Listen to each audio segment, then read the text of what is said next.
Hey, it's Rosemary here. How you doing now?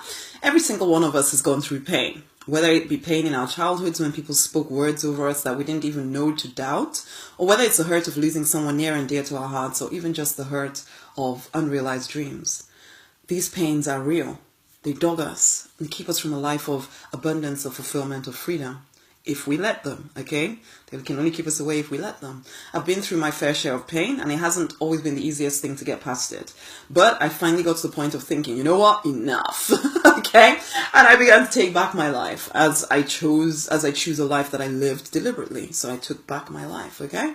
Okay, how did I do this? Number one, stop comparing your pain with somebody else's. You're not that person over there. You're not the other person over there either. You are you, and you have your own unique ways of doing things and your own unique path to happiness. No one has been through your mess and your pain, but you have. Your way of seeing the world is like no one else's way. That can be a great thing if you choose to make it so. My stories make me who I am today, and though I used to use them to give myself a pass on living the deliberate life, now I use the very same stories to empower me and to empower other people to keep moving forward. Because if I can overcome that thing that happened then, I can overcome whatever comes my way, okay? And that's the way I now choose to think. But I can't get that when I'm spending time wishing that I was this other person over there or that person over there and their life was so much easier. You know, if only I could. No. I am me, and me is pretty dang awesome.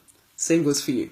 Number two, stop reliving the pain. Yes, you were hurt, and maybe you're still hurting. But if you're to build a life you adore, then you're going to have to give up having a sad story that causes you to stay stuck living in the past. The past is done. You can get over it by choosing to let the pain go.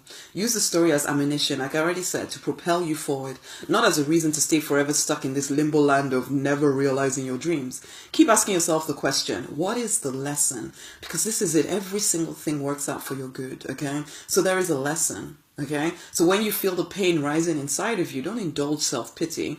Catch yourself as quickly as you can and instead ask, what is the lesson I need to learn from this pain? Number three, go deeper into connection. As a spiritual person, you know your connection to the divine is absolutely key. However, when we experience pain, there can be a tendency to pull away from source because there may be some resentment against your higher power or whatever, yeah? Resentment that we weren't protected from that pain. And though you don't understand why you had to go through the hurt that you went through, your best comfort and wisdom is going to come from that connection you have with source. So dare to take your questions there. Dare to express your anger and your pain there whilst you're in your quiet time. Though the answers may not come immediately, you'll start to experience healing and an ability to let go of the pain and to see it with renewed eyes as you dare to reconnect deliberately to your higher power. Too many times I've wondered why life couldn't be more straightforward.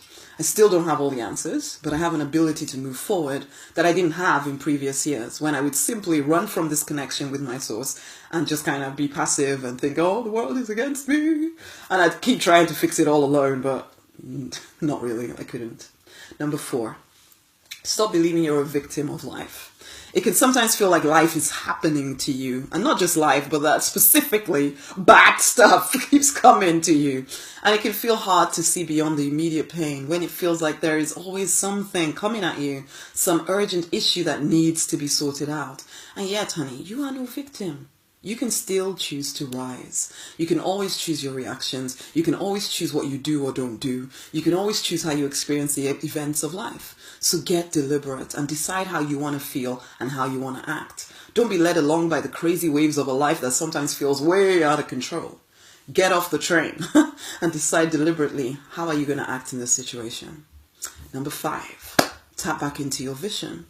To carry on from the last point, one powerful way to stop being a victim of life is to become a very deliberate designer of your life. Events come and they make us feel we have to react and react and react.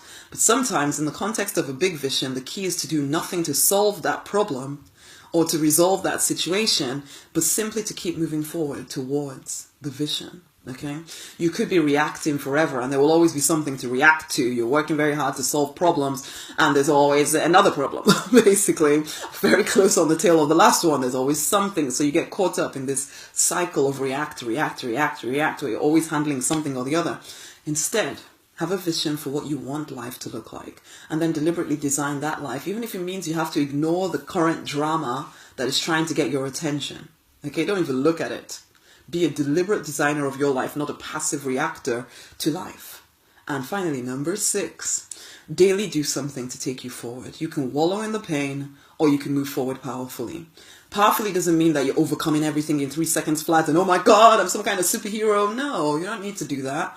Powerfully can sometimes just simply be you crawling forward, crawling a little inch forward every single day, with all of your being, as much as possible, focused on the vision, always seeking that internal guidance and following through on what you hear, no matter how tiny, teeny, tiny the step is. That is all you need to do every day to move forward, okay? You are born to create and live a life of abundance, of fulfillment, of freedom. That is the deliberate life. Don't allow the pain of the past to keep you stuck in a life that is okay, but not awesome. You can have better if you will dare to go for it with everything inside of you. Start now. Much amazing love. Honey, I'd love to give you my book, Pray, Affirm, Receive. How to get clear, stay clear, and take action to get what you desire out of life. It is very free at the moment. So go download it, read it, implement it, see change, and then share the link with somebody else. But share this link or use this link right now. It's rosemarynonniknight.com/book gift. Go get the book. Until the next time, my honey, much amazing love. Bye.